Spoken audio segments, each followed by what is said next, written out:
लंका के मैदान में राम के छोटे भाई लक्ष्मण और मेघनाथ के बीच एक भयंकर युद्ध चल रहा था। दोनों तरफ से एक से बढ़कर एक अस्त्र शस्त्र का प्रयोग किया जा रहा था, लेकिन तभी मेघनाथ राम के छोटे भाई लक्ष्मण के ऊपर शक्ति बाण को चला देते हैं। जैसे ही शक्ति बाण लक्ष्मण के शरीर को छूती है, लक्ष्मण मूर्छित होकर जमीन पर गिर पड़ते हैं। रात का करीब दूसरा पहर बीत चुका था, यानी रात के करीब 1 बज रहे थे। अब बारी आती है हनुमान जी की, जब भगवान राम के छोटे भाई लक्ष्मण के प्राणों की रक्षा के लिए लंका से लगभग 2500 किलोमीटर से भी ज्यादा दूर द्रोणागिरी पर्वत पर संजीवनी बूटी लेने के लिए जाते हैं। और अंधेरा खत्म होने से पहले, यानी सुबह 5 बजे से पहले ही उन्हें संजीवनी बूटी लेकर 2500 किलोमीटर वापस भी आना होता है। ऐसे में ये सवाल उठना लाजमी था कि आखिर पवन पुत्र हनुमान जी के उड़ने की रफ्तार कितनी थी, आखिर वो किस रफ्तार से हवा में ट्रेवल करते थे।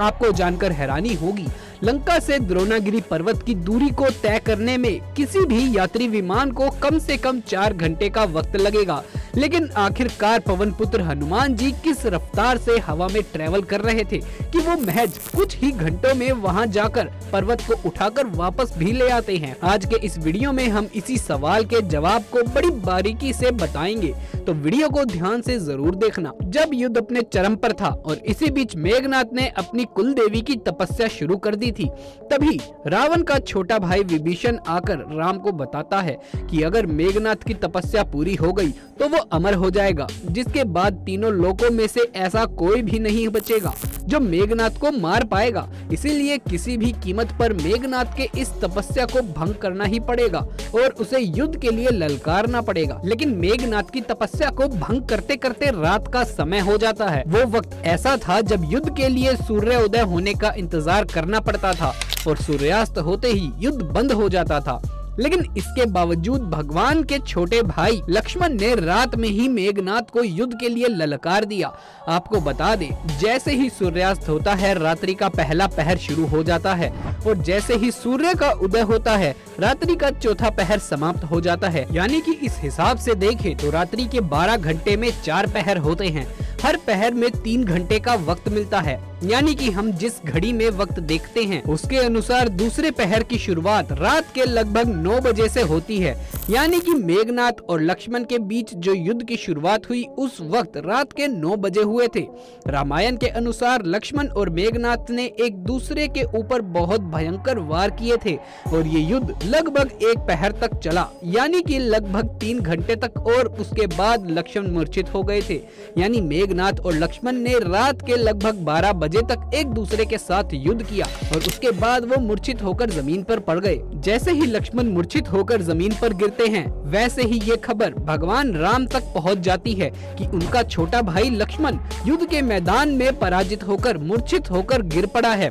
तभी उनके आंसू आने लगते हैं। चारों तरफ एक ही चर्चा होती है, लक्ष्मण को आखिर बचाया कैसे जाए। इस बीच रावण का छोटा भाई विभीषण भगवान राम को सलाह देता है कि लंका में एक राजवेद रहता है जो लक्ष्मण को बचा सकता है। जिसके बाद हनुमान जी लंका से उस राजवेद के पास जाते हैं और जब वो वहां आने के लिए राजी नहीं होते तो हनुमान जी उनके घर सहित उन्हें उठाकर भगवान राम के सामने ले आते हैं। ध्यान देने वाली बात ये है कि रात के लगभग 12 बजे लक्ष्मण मूर्छित हुए थे, जिसके बाद सलाह मुशवरा होने के बाद हनुमान जी लंका से उस राजवेद के पास जाते हैं और उनको मनाने की कोशिश करते हैं और उसके बाद उन्हें उठाकर ले आते हैं। इन सभी कामों में कम से कम 1 घंटे का वक्त तो लगा ही होगा। इस हिसाब से जब लक्ष्मण का इलाज शुरू होता है तो कम से कम रात का 1 तो बज ही चुका होगा। इसके तुरंत बाद भगवान राम लंका से राजवेद वेद सुषेण के सामने हाथ जोड़कर विनती करते हैं। तब जाकर राजवेद सुषेण लक्ष्मण का इलाज करते हैं। इलाज के बाद राजवेद बोलते हैं कि सिर्फ एक ही चीज से इन्हें बचाया जा सकता है और वो है संजीवनी बूटी, जो कि द्रोणागिरी पर्वत पर स्थित है और उसे सूर्योदय से पहले लाकर लक्ष्मण को देना ही होगा। जिसके बाद भगवान राम हनुमान जी को इस कार्य को पूरा करने का आदेश देते हैं और आदेश मिलने के बाद हनुमान जी तुरंत द्रोणागिरी पर्वत की ओर संजीवनी बूटी के लिए निकल पड़ते हैं। अब देखा जाए तो राजवेद सुषेण ने पहले लक्ष्मण जी के शरीर को जांचा परखा और उसके बाद राम भगवान को सलाह दी और उस सलाह पर अमल करते हुए हनुमान जी द्रोणागिरी पर्वत की ओर निकल पड़े। इन सभी काम में लगभग 20 से 25 मिनट का वक्त तो लगा ही होगा। यानी जब हनुमान जी द्रोणागिरी पर्वत की ओर संजीवनी बूटी लेने के लिए निकलते हैं उस वक्त 1:30 बजे होंगे। खैर, समय बीतने का सिलसिला यहीं खत्म नहीं होता। जैसे हनुमान जी संजीवनी बूटी लाने के लिए निकलते हैं तो रास्ते में उनके समय को भंग करने के लिए कालनेमी नाम का एक राक्षस मिलता है जो रूप बदलकर भगवान राम का नाम जप रहा होता है। जैसे ही हनुमान जी को ये आवाज सुनाई देती है वो तुरंत कालनेमी के पास रुक जाते हैं। लेकिन पवन पुत्र हनुमान को कालनेमी की चाल के बारे में पता लग जाता है और वो उनको सजा देने के बाद ही वहाँ से आगे बढ़ते हैं। लेकिन कालनेमी की चाल में फंस जाने की वजह से हनुमान जी का कम से कम 25 से 30 मिनट का वक्त तो बर्बाद हुआ ही होगा। और जब वो द्रोणागिरी पर्वत पर पहुंचते हैं तो उन्हें बिल्कुल संजीवनी बूटी जैसी दिखने वाली तरह तरह के पेड़ पौधे दिखाई देने लगते हैं। हनुमान जी को ये समझ ही नहीं आता कि इतने सारे पेड़ पौधों में आखिर संजीवनी बूटी कौन सी है। तो वो पूरा का पूरा पहाड़ उठाकर लंका की तरफ निकल पड़ते हैं। और इन सब के बीच भी हनुमान जी को सोच विचार करने में कम से कम 25 से 30 मिनट का वक्त तो निकल ही गया होगा। अब इस हिसाब से देखा जाए तो कालनेमी को नष्ट करने और पहाड़ को उठाने का विचार करने में हनुमान जी को लगभग 1 घंटे का वक्त निकल ही गया होगा। ये बात तो आप सभी जानते ही होंगे कि सूर्य उदय सामान्यतः सुबह 5 बजे के बाद ही होता है, यानी 2:30 बजे वहाँ से निकलने के बाद अब हनुमान जी के पास मात्र 2.5 घंटे का वक्त ही शेष बचा था। पवन पुत्र हनुमान जी जब द्रोणागिरी पर्वत को अपने हाथों पर उठाकर लंका की ओर निकल रहे थे तो रास्ते में अयोध्या भी पड़ता था। और जब हनुमान जी अयोध्या से गुजर रहे थे तो उसी वक्त वहाँ मौजूद राम के छोटे भाई भरत को लगा कि शायद कोई राक्षस है जो अयोध्या के ऊपर से गुजर रहा है। छोटे भाई भरत ने बिना कुछ सोच विचार किए ही पवन पुत्र हनुमान के ऊपर बाण चला दिया और जैसे ही वो बाण हनुमान जी के शरीर में लगता है वो भगवान राम का नाम चिल्लाते हुए जमीन पर गिर पड़ते हैं। उनके मुंह से भगवान राम का नाम सुनते ही भरत को इस बात का यकीन हो जाता है कि उससे एक बहुत बड़ी गलती हो चुकी है। भरत दौड़ते हुए हनुमान जी के पास पहुंचते हैं और उनका परिचय पूछते हैं, जिसके बाद वो बताते हैं लंका में लक्ष्मण और मेघनाथ के बीच युद्ध हो रहा था। वहां पर वो मूर्छित पड़े हुए हैं। उनको बचाने के लिए वो संजीवनी बूटी लेकर लंका जा रहे हैं।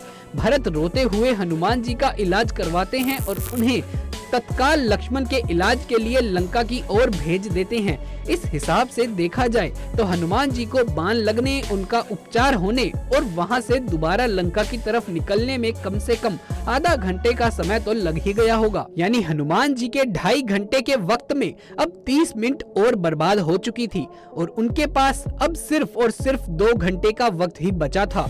अब आप अंदाजा लगा सकते हैं कि लंका से द्रोणागिरी पर्वत तक आना और वहां पर्वत को उठाकर लंका वापस जाना, वो भी सिर्फ 2 घंटे में। अब आपको बता दें, लंका से जो द्रोणागिरी पर्वत की दूरी है वो लगभग 2500 किलोमीटर से भी ज्यादा है।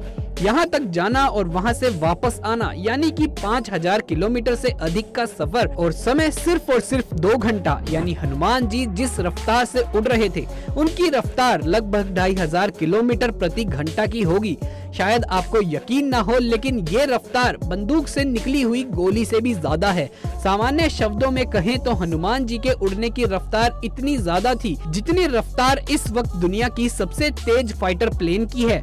दोस्तों, उम्मीद करते हैं आपको ये जानकारी अच्छी लगी होगी। अगर आपको इसके बारे में और भी कुछ जानकारी है तो हमें कमेंट बॉक्स में जरूर बताइएगा, या फिर हमने इस वीडियो में कुछ गलत बताया हो तो भी हमें कमेंट्स में जरूर बताइएगा। हमें आपके कमेंट्स का इंतजार रहेगा।